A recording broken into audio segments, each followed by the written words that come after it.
Our focus in the bye week was definitely just focusing on ourselves, our fundamentals. Spent a lot of time on special teams.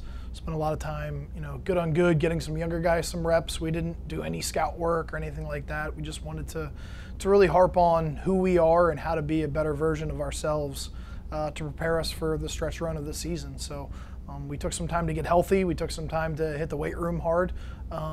And we definitely got a lot out of those days that we were on the field, so we were pretty happy with that.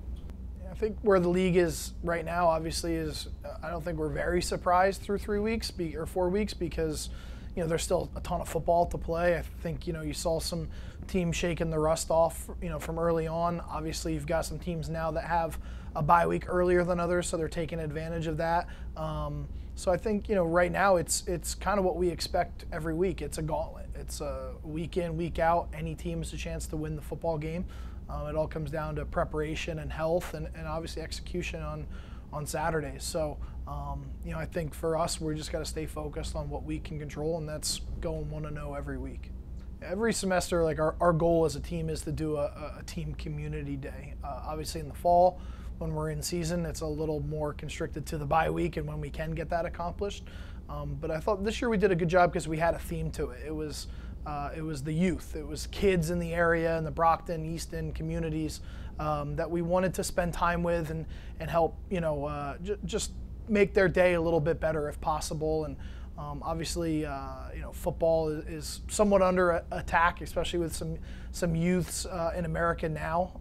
So I think it's important for us to be out there and be advocates of our college, of our football program and our athletic department, and just spend some quality time with some kids and make their days a little bit better. We volunteered in the morning at the Children's Museum in Easton, reading to some young kids and their families, building some arts and crafts with them.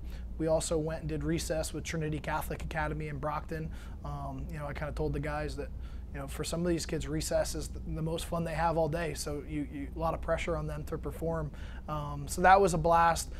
In the afternoon, we ended up going back to Trinity Catholic Academy for their after-school program, and that's more K through 8. So again, we played some basketball with them, did some arts and crafts, hung out with them, just tried to make an impact.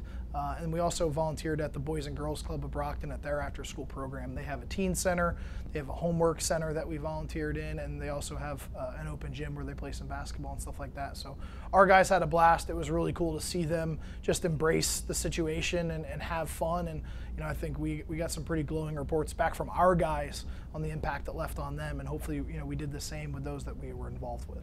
Matt, obviously on the field, has done an amazing job for us throughout the course of his career. I think the things that are definitely highlighted by this nomination, which he's very well deserving of, is the work that he does in the classroom. I mean, he's a tremendous student, and also the work that he does in his community. I mean, he works every summer since he graduated from high school, and he probably even did it while he was in high school. He's worked for some summer camps and some day camps as counselors, mentoring and monitoring the progress of youths in his area. And where he grew up, and I'm sure some of the families that are recognizable of him too. So that's really cool. Then obviously his involvement here, whether it's with some of the programs on campus, with some of the community engagement that we've done as a team.